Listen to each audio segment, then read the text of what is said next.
শুক্রবার হরিহরপাড়ার কৃষক বাজার ময়দানে মুর্শিদাবাদ লোকসভা কেন্দ্রের তৃণমূল প্রার্থী আবু তাহের খানের সমর্থনে প্রচারে এলেন মুখ্যমন্ত্রী মমতা বন্দ্যোপাধ্যায়।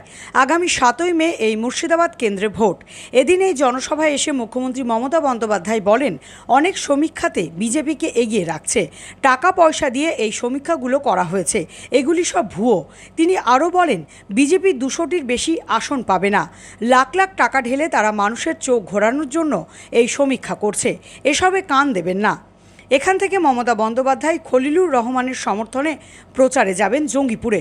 শনিবার তিনি মালদা যাবেন। এদিনের এই সভামঞ্চে উপস্থিত ছিলেন মুর্শিদাবাদ লোকসভার প্রার্থী আবু তাহের খান, বহরমপুর মুর্শিদাবাদ জেলা তৃণমূল কংগ্রেস সভাপতি অপূর্ব সরকার সহ অন্যান্য জেলা নেতৃত্ব। এদিন সভা শেষে আদিবাসী লোকশিল্পীদের সঙ্গে নৃত্যের তালে পা মেলান মুখ্যমন্ত্রী। আপনাদের এখানকার ভোট হবে 7ই মে থার্ড ফেজে, এবং বহরমপুরটা হবে আলাদা, ওটা 10ই মে, ওটা 8 ফেজে, এই 13ই মে।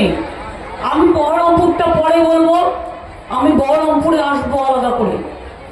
আমি আপনাদের বলছি, আজকে আমি মুর্শিদাবাদ এবং জঙ্গিপুর করতে এসেছি।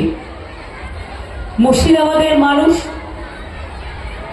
একদিন মনে রাখবেন, সিরাজউদ্দৌলা পলাশীর প্রান্তে যুদ্ধ করে মির্জাফর গদ্দারকে তার মাথার মুকুট তুলে দিয়ে বলেছিলেন, তুমি বাংলার স্বাধীনতা রক্ষা করো, আমার মুকুট নিয়ে নাও।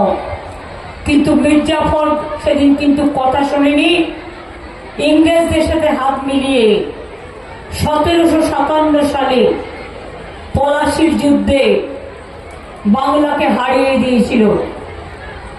সেরকম আজও মনে রাখবেন, বিজেপি করে আজকে কারা? যারা প্রচুর টাকা করেছে, তারা ইডিতে ভয় পায়, সিবিআই কে ভয় পায়, এনআইএ কে ভয় পায়, ইনকাম ট্যাক্স কে ভয় পায়। বিজেপি 10 বছরে একটা কাজও মানুষের জন্য করেনি, কিন্তু দাঙ্গা লাগিয়েছে, যুদ্ধ লাগিয়েছে,